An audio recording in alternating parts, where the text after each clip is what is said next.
Saya selalu tergelitik ketika menyimak konten-kontennya Ade Armando ini karena selalu diberi tagline logika Ade Armando. Salah satunya adalah sekarang sudah tidak penting menghafal Al-Quran karena sudah ada yang namanya digital. Kita sudah di era digital.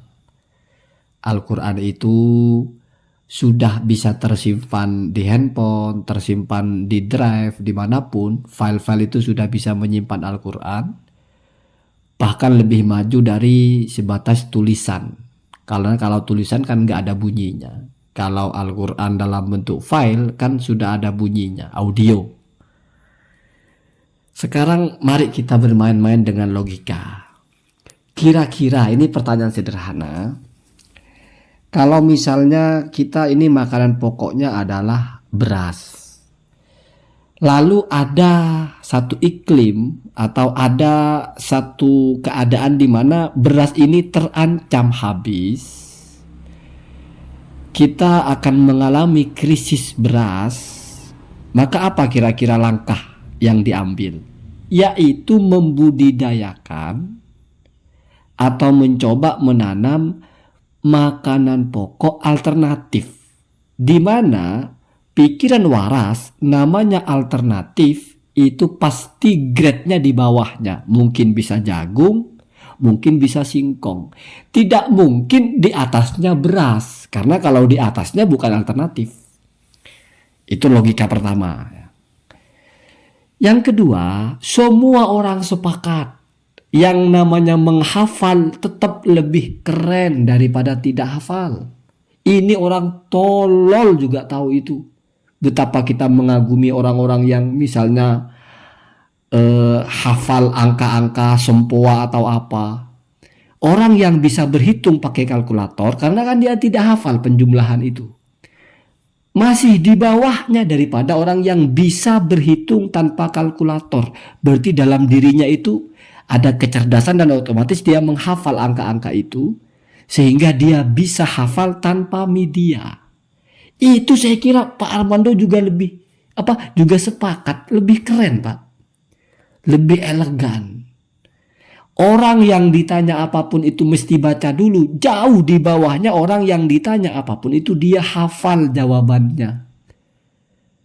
Atau kalau penyanyi itu kira-kira dia hafal atau dia pegang teks.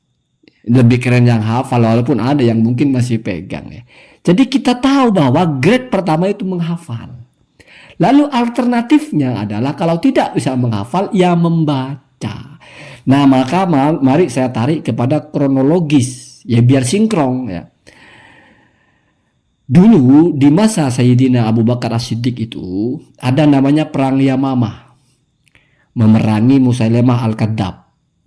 Pada waktu itu banyak para penghafal Quran yang gugur di medan perang, syuhada.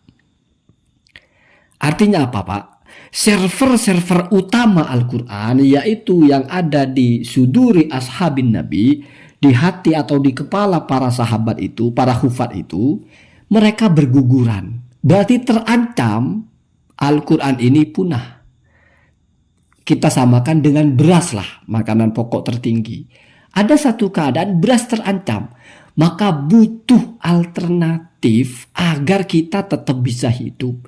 Butuh alternatif agar Al-Quran tidak hilang.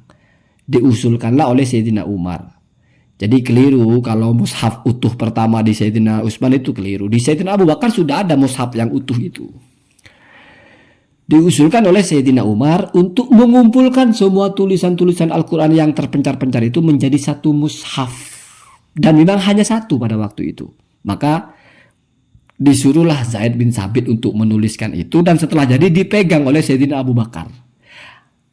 Kenapa sih ditulis? Karena yang menghafal sudah mulai berguguran. Artinya ditulis itu alternatif daripada hilang, maka ada solusi alternatif yaitu ditulis. Kenapa? Karena server-servernya sudah mulai hilang. Beras sudah mulai menipis, tidak bisa direproduksi lagi, maka butuh alternatif nanam jagung atau nanam singkong. Tidak mungkin di atasnya beras. Sekarang sudah bertebaran di mana-mana misalnya. Sudah bertebaran apa itu yang namanya tulisan, yang namanya file. Itu semua berpijak kepada alternatif. Dulu seandainya tidak terjadi, para hufat itu meninggal, artinya masih sama seperti semula, ya tidak akan pernah Al-Quran itu dikumpulkan. Atau mungkin akan dikumpulkan karena nanti sebanyak apapun mereka menghafal akan diajarkan kepada orang-orang yang tidak bisa langsung menghafal. Maka lebih baik membaca dulu. Semua itu alternatif. Masa iya alternatif karena sudah banyak alternatifnya, lalu yang utama jadi tidak penting? Ya tetap penting, Pak. Artinya kalau masih ada yang utama nggak dipakai alternatif itu. Seandainya kita ini hafal Quran, ngapain kita harus dengerin laptop? Ngapain kita harus dengerin handphone? Ngapain kita harus baca? Tapi karena kita tidak hafal, kita tidak bisa hafal, maka kita dengerin dari laptop atau apa. Jadi menghafal itu grade tertinggi. Di bawahnya itu adalah alternatif. Kan lucu, Pak, yang grade tertinggi dianggap tidak penting lagi karena ada alternatif. Di mana alternatif itu mesti grade-nya di bawahnya. Atau jangan-jangan ini disamakan dengan sumber daya alam, misalnya minyak bumi. Itu namanya kiasnya orang tolol, tidak mengerti kondisi. Karena sudah ada misalnya bahan bakar yang terbarukan, atau misalnya bensin lah, itu kan dari minyak nyedot ke bumi. Sekarang misalnya air sudah bisa jadi penggerak kendaraan, di mana air itu masuknya bukan fosil ya, atau fosil, pokoknya yang lebih mudah diakses, atau mungkin tenaga matahari lah yang terbarukan gitu. Sekarang sudah bisa misalnya mobil tenaga matahari, maka stop menggali bensin, stop menggali mineral di tanah. Kenapa? Karena sudah ada penggantinya. Di sini, Pak, yang pertama adalah kenapa ada pengganti matahari? Karena kalau kamu gali terus, nanti bumi ini rusak. Artinya bukan karena kualitasnya di bawahnya matahari, bukan.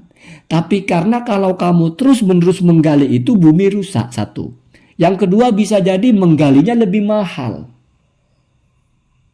Tetap lebih murah, lebih efisien kita pakai tenaga matahari. Kalau begini berarti memang solusi alternatifnya lebih keren daripada sumber utamanya yang pertama, yaitu minyak.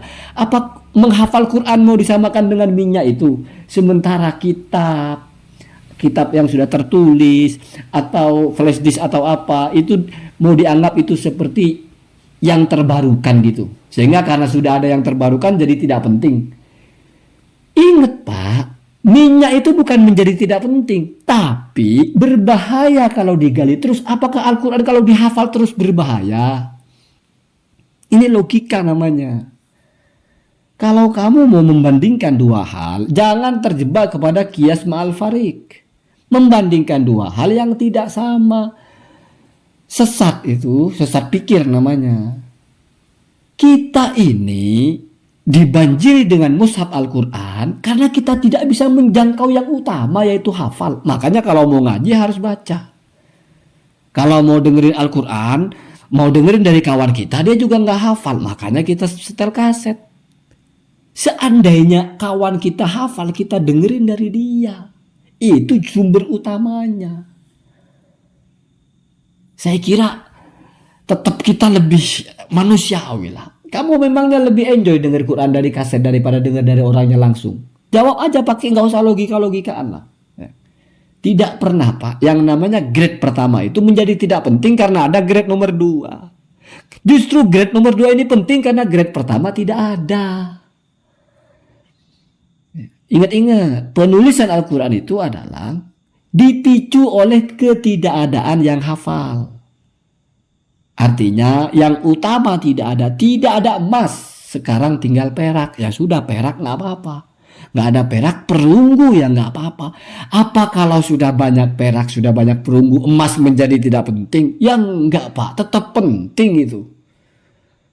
Tidak berubah, tidak bergeser nilainya. Beda dengan bahan bakar tadi. Itu bahan bakar kan kajiannya kerusakan lingkungan. Kalau bumi disedot terus nanti bisa rusak. Bagaimana efek lingkungan kalau di mana-mana dibor, kalau dieksploitasi berlebihan? Apa menghafal itu sama dengan mengeksploitasi bumi? Sehingga ketika sudah ada yang terbarukan itu maka stop mengeksploitasi, sudah tidak penting. Itu goblok begitu. Tidak tahu grade namanya. Ini kan nggak perlu dokter kalau begini. Nggak perlu dokter-doktoran, nggak sekolah juga yang ngerti kalau berpikirnya pelan-pelan. Satu lagi, Mbok yo kalau bergaul yang agak luas, masa orang Muslim kenal dengan penghafal Al-Quran katanya cuma satu, yaitu Kumaila. Bukan salah ibu mengandung, Anda salah bergaul. Coba cari yang hafal Quran, kenalan dengan seperti Gus Baha. Betapa enaknya bicara hukum. Peletak-peletok keluar ayatnya kan enak, Pak. Nggak usah nyari-nyari dulu, nggak usah puter kaset dulu. Udahlah, pokoknya orang presentasi saja. Seandainya dia bisa hafal semua yang dipresentasikan itu, nggak usah dia megang laptop, itu lebih keren, Pak. Lebih keren lah setidaknya kalau nggak mau bicara agama. Kayaknya anti sekali dengan bicara agama itu ya. Secara kemanusiaan kita itu tetap lebih mengagumi orang hafal, kok malah dianggap tidak berguna. Jangan sampai Anda tidak hafal lalu Anda diskreditkan orang hafal itu menjadi tidak berguna. Ini sama dengan orang punya 2.000, tidak mampu beli Lamborghini, lalu dia bilang Lamborghini tidak penting, Lamborghini tidak mahal. Padahal lu bawa menyan lu aja nggak bisa beli. Sesimpel itu. Jangan sampai karena keterbatasan kita tidak bisa menjangkau yang orang jangkau, lalu jangkauan orang kita anggap tidak penting. Gak bisa. Penting gak penting itu punya hierarki sendiri. Ya kalau kenalnya sama Kumaila hafal Quran malah jadi begitu, ya mungkin salah bergaul saja. Ya mungkin itu yang paling rasional, paling make sense. Jadi nggak usah bicara logika. Sama dengan beginilah, Anda tidak mengerti tentang sesuatu, lalu Anda kenal dengan pelaku sesuatu yang Anda kenal ya seperti itu, sehingga Anda mendeskripsikan atau menangkap sesuatu tersebut yang melihat profilingnya ini gitu. Ya sama dengan orang bertanya tentang rasanya anggur ya atau arak kepada orang yang tidak pernah minum atau mungkin minum dan menyesal, ya pasti dia bilang nggak enak minum itu. Coba Anda tanya sama pemabok, enak sekali kalau contoh buruknya ya. Jadi saya kira miss-nya cuma di salah bergaul mungkin ya. Kalau masalah hafal dan tidak hafal itu nggak usah bicara penting tidak penting, setidaknya lebih keren. Seandainya dosen-dosen Bapak juga hafal semua buku itu, alangkah kerennya Pak. Kagum muridnya. Buka halaman itu saya sudah hafal itu. Kagum Pak, kagum. Mau modern apapun tetap.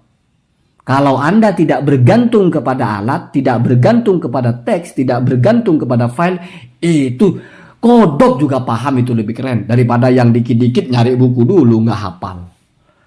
Gitu Pak ya. Makanya ciri khas ulama itu adalah menghafal, hafidul mutun. Kitab-kitab itu dihafal Pak. Bukan cuma Al-Quran, hadis dihafal.